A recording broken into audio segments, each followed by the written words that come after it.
تو وہ ہماری حقیقت ہے، روح ربانی۔ اب روح ربانی آئی کیوں ہے یہاں دنیا، اس کے لیے اللہ تعالیٰ نے بنائی کیوں ہے، کائنات کیوں؟ یہ صرف ایک تھوڑا سا اس کے لیے وقت ہے۔ وَلَكُمْ فِي الْأَرْضِ مُسْتَقَرٌّ وَمَتَاعٌ إِلَىٰ حِينٍ، تمہارے لیے دنیا میں ایک تھوڑا سا وقت ہے، تھوڑا سا فائدہ اٹھانا ہے، اور پھر تم واپس میرے پاس آؤ گے۔ اعوذ باللہ من الشیطان الرجیم، بسم اللہ الرحمن الرحیم۔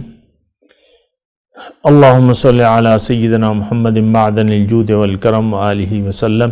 سامعین و ناظرین اکرام، السلام علیکم ورحمۃ اللہ وبرکاتہ۔ آج کا ہمارا موضوع یہ ہے کہ ایمان باللہ کے تقاضے۔ دیکھیں، ایمان باللہ ایک واحد چیز ہے جو انسان کی نجات کا ذریعہ بن سکتا ہے۔ ایمان باللہ اگر نہ ہو تو آپ کی نجات نہیں ہو سکتی، دنیا اور آخرت میں آپ کو نقصان حاصل ہوگا۔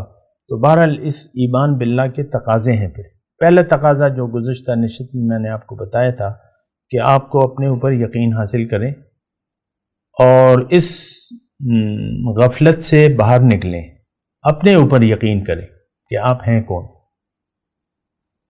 آپ کی حقیقت روح ربانی ہے، جو 4 مہینے جب آپ ماں کے پیٹ میں آپ کا ایک ہیولہ بن جاتا ہے تو 4 مہینے کی عمر میں وہ روح ربانی آپ کے اندر پھونکی جاتی ہے۔ ایک روح تو پہلے سے موجود ہوتی ہے، روح حیوانی، لیکن جو روح ربانی ہے جو کہ نور ہے، تو وہ 4 ماہ کے بعد آپ کے جسم میں ڈالا جاتا ہے، وہ اصل آپ کی حقیقت ہے۔ اچھا، پھر اللہ تعالیٰ نے آپ کو دنیا میں بھجوایا کیوں ہے؟ آپ کو اللہ تعالیٰ نے بھجوایا ہے ایک بہت بڑا فائدہ حاصل کرنے کے لیے، اور وہ فائدہ کہاں ہوگا؟ وہ جنت میں ہوگا۔ لیکن جنت آپ دنیا میں بھی حاصل کر سکتے ہیں، یعنی جزوی طور پہ جنت میں آپ دنیا میں بھی داخل ہو سکتے ہیں۔ اللہ تعالیٰ نے قرآن میں فرمایا کہ انسان جب اپنے نفس کو نفس مطمئنہ بنا لیتا ہے تو اللہ تعالیٰ اس کو اپنے پاس بلا لیتا ہے، پھر اس کا دل جو ہے وہ عرش الہی بن جاتا ہے۔ اور پھر اللہ تعالیٰ قرآن میں سورہ فجر میں فرماتا ہے کہ یا ایتھا النفس المطمئنۃ ارجعی الی ربک راضیۃ مرضیہ، اے نفس مطمئنہ تم اپنے رب کی طرف واپس لوٹ جاؤ، وہ تم سے راضی، تم مجھ سے راضی۔ فادخلی فی عبادی، میرے بندوں کی فہرست میں داخل ہو جاؤ اور میری جنت میں داخل ہو جاؤ۔ تو بہرحال اس کی تو پھر اپنی تفصیل ہے، لیکن میں آپ کو تقاضوں کی بات کر رہا ہوں۔ ایمان باللہ کے تقاضا، پہلا تقاضا یہ ہے، یعنی ضرورت، تقاضے کا مطلب ضرورت، کہ آپ اپنے آپ کو جانیں اور جاننے کی کوشش کریں، ظاہر کے دھوکے سے باہر نکلیں، اپنی حقیقت پر نظر ڈالیں، ظاہر کے دھوکے سے باہر نکلیں اور یقین کر لیں کہ آپ کے اندر اللہ کی پھونکی ہوئی ایک روح ہے۔ قرآن میں ہے نا، فَإِذَا سَوَّيْتُهُ وَنَفَخْتُ فِيهِ مِن رُوحِي فَقَعُوا لَهُ سَاجِدِينَ۔ جب حکم سجدہ ہو رہا تھا فرشتوں کو تو اللہ تعالیٰ نے ان سے کہا کہ دیکھو فرشتوں، جب اس کا میں ظاہر قالب برابر کروں اور پھر اس میں اپنی روح پھونکوں تو تب تم نے اس کو سجدہ کرنا ہے۔ تو وہ ہماری حقیقت ہے، روح ربانی۔ اب روح ربانی آئی کیوں ہے یہاں دنیا، اس کے لیے اللہ تعالیٰ نے بنائی کیوں ہے، کائنات کیوں؟ یہ صرف ایک تھوڑا سا اس کے لیے وقت ہے۔ وَلَكُمْ فِي الْأَرْضِ مُسْتَقَرٌّ وَمَتَاعٌ إِلَىٰ حِينٍ، تمہارے لیے دنیا میں ایک تھوڑا سا وقت ہے، تھوڑا سا فائدہ اٹھانا ہے، اور پھر تم واپس میرے پاس آؤ گے۔ ہم کہتے ہیں نا کہ اِنَّا لِلَّهِ وَإِنَّا إِلَيْهِ راجعون، ہم اللہ کے ہیں اور اللہ کے پاس واپس جانا ہے۔ تو یہاں یہ وقت، تھوڑا وقت کیا ہے؟ یہ ملاقات کی تیاری، کیونکہ وہ اس کے لیے تھوڑی سی تیاری ہونی۔ آپ دیکھ لیں دنیا میں جو بھی آپ کام کرتے ہیں یا جو اہم مہم درپیش ہوتی ہے اس کے لیے آپ کوئی تیاری کرتے ہیں۔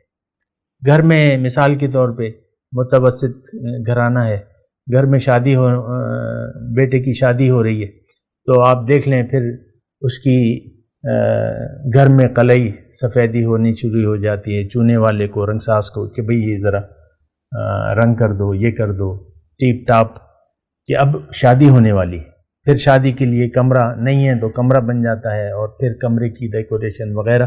تو یہ پھر تقاضے ہیں اس کے، ہر کام کے کچھ تقاضے ہوتے ہیں. دنیا میں آپ کو جو مہم بھی درپیش ہوتی ہے اس کے پھر تقاضے ہوتے ہیں. یہ دنیا کا جو وقت ہے ہمارے پاس جتنا بھی ہے، تو اس کے پھر یہ اس لیے ہے کہ آپ وہ تیاری کریں جہاں آپ نے جانا ہے. ہماری منزل جنت ہے، اللہ چاہتا ہے کہ ہم جنت میں جائیں. دوزخ اللہ تعالیٰ نے یعنی یہ فیصلہ نہیں ہے کہ دوزخ سے میں لوگوں کو بھروں گا. وہ ایک مجبوری کی حالت میں پھر ایسا ہوتا ہے کہ جو انسان اپنے آپ سے غافل رہتا ہے، اپنے مقصد حیات سے غافل رہتا ہے، اسے ناکام لوگوں کی جگہ جانا ہوتا ہے. یہاں بھی آپ ایک کام کرتے ہیں، مثال کے طور پہ، یا کوئی چیز ردی ہو جاتی ہے، مثال کے طور پہ یہ پین ہے، یہ اگر اپنا کام چھوڑ دے تو میں اس کو ردی کی ٹوکری میں ڈالوں گا کہ نہیں ڈالوں گا؟ تو اللہ کی ردی کی ٹوکری کیا ہے؟ جہنم یصلونہا. جو انسان اپنے آپ سے غافل رہا، وہ ردی، اس نے اپنے آپ کو ردی سمجھ لیا. آج کا مسلمان اپنے آپ کو ضائع کر رہا ہے، زندگی کو ضائع کر رہا ہے. وہ ثابت کرنے کی کوشش کر رہا ہے کہ میں ردی ہوں، میرا کوئی مقصد نہیں ہے سوائے دنیا کے. لم یرد الا الحیات الدنیا. آپ دیکھ لیں عام طور پہ یہ تو 150 کروڑ لوگ ایسے ہیں جو یہ سمجھتے ہیں، جو یہ اپنے عمل سے کہتے ہیں کہ اللہ نے ہمیں ردی بنایا ہے، میرا کوئی مقصد نہیں ہے دنیا کے سوا. اور یہ ایسے لگے ہوئے لوگ. مشرک مکے کے مشرکوں نے بھی نہیں مانی تھی حضور کی بات، اور وہ کہہ رہے تھے ہم ردی ہیں. آپ جو بات کرتے ہیں وہ ٹھیک نہیں ہے، آپ پہ کسی نے جادو کر دیا ہے، آپ اپنی طرف سے کچھ کہہ رہے ہیں، یہ وہ مختلف الزامات. لیکن حقیقت یہ ہے کہ ہم لوگ ٹھیک ہیں. مکے کے مشرک اپنے آپ کو ٹھیک کہتے تھے، وہ حضور کو کہتے تھے یہ بے دین ہو گیا، سابی بے دین ہو گیا. تو وہ اپنے آپ کو ٹھیک سمجھتے تھے. آج مکے کے مشرکوں میں اور ہمارے اندر کوئی فرق نہیں ہے. مکے کی مشرک بھی کہتے تھے ہمارا کوئی مقصد حیات نہیں ہے، نہ اللہ ہماری منزل ہے، نہ ہم ان کو منزل بنانا چاہتے ہیں، نہ اللہ ہمارا معبود ہے، نہ ہم اللہ کی خالص اللہ کی عبادت ہم نہیں کرتے. ہمارے تو اپنے بت ہیں، ہم کہتے ہیں ہمارے اپنے بت ہیں. تو دیکھیں یہ بات انتہائی سیریس ہے. اور اگر زندگی کا اختتام موت ہوتا تو پھر کوئی پریشانی کی بات نہ تھی. اگر موت کے ساتھ زندگی ختم ہو جاتی تو پھر کوئی پریشانی کی بات نہیں تھی. لیکن موت کے بعد زندگی شروع ہوگی، اور نتائج تو آپ یعنی سمجھیں یا نہ سمجھیں، زندگی میں نتائج شروع ہو جاتے ہیں، اچھے یا برے دونوں. اگر آپ نے اپنے آپ کو یہاں ردی سمجھ لیا ہے تو ایک نتیجہ تو آپ کے لیے ثابت ہے کہ آپ خوش نہیں رہ سکیں گے، آپ کی زندگی پریشان حال گزرے گی. آپ اپنی کیفیت کو دیکھ لیں. اگر آپ کا دل مطمئن ہے تو پھر اس بات کا امکان ہے کہ آپ کی اپنی طرف کوئی توجہ ہے. اور اگر آپ پریشان ہیں، پریشان حال ہیں، اور دنیا کے مسائل میں آپ گھر گئے ہیں، اس کا مطلب یہ ہے کہ آپ نے اپنے آپ کو ردی سمجھ لیا ہے اور ردی سمجھ کر زندگی گزار رہے ہیں. تو ایمان باللہ کے تقاضوں میں پہلا تقاضا یہ ہے کہ آپ اپنے آپ کو سمجھیں، اپنی حقیقت پر غور کریں اور اس کے لیے زندگی گزاریں اور احتیاط سے کام لیں. زندگی دیکھیں، عام طور پہ ہم احتیاط سے زندگی نہیں گزارتے. جو منہ میں آیا کہہ دیا، جو مرضی میں آیا کیا. جو زندگی دیکھیں عام طور پہ ہم آج کا انسان، بلکہ آج کا مسلمان، زندگی اپنی مرضی سے گزار رہا ہے. اس کو کچھ پتہ نہیں ہے، نہ دین کا، نہ ایمان کا، نہ اللہ کا، نہ رسول کا، کچھ نہ پتہ ہے اور نہ یہ پتہ کرنا چاہتا ہے. ضرورت ہی نہیں محسوس کرتا. بس عام جانوروں کی طرح زندگی گزار رہے، جدھر منہ اٹھایا بس منہ مال لیا. اور تو یہ ایک خطرناک صورتحال ہے، اور اس سے دیکھیں نقصان ہمیں خود ہوگا.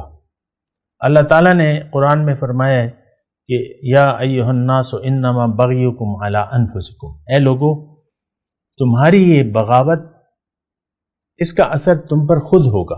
علی انفسکم متاع الحیات الدنیا، تھوڑی سی زندگی ہے گزار لو، پھر میرے پاس واپس آؤ گے، پھر میں تمہیں بتاؤں گا جو تم کرتے رہے. تو بہرحال ایمان باللہ کے تقاضوں میں پہلا تقاضا یہ ہے کہ ہم اپنے آپ کو پہچان لیں، اپنے لیے زندگی گزاریں. ہم غیر کے لیے زندگی گزار رہے ہیں. یہ جسم جو ہے یہ غیر ہے، یہ ہمارا اپنا نہیں ہے. اس میں بس تھوڑے دن کے لیے آئیں.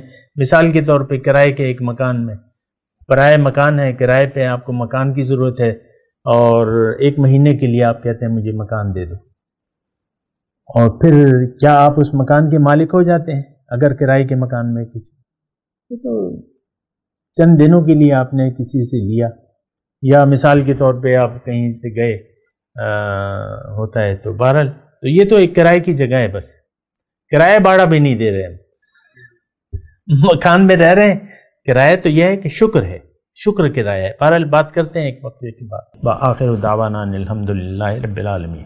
مولایا صلی وسلم دائما ابدا علی حبیبک خیر الخلق کلہم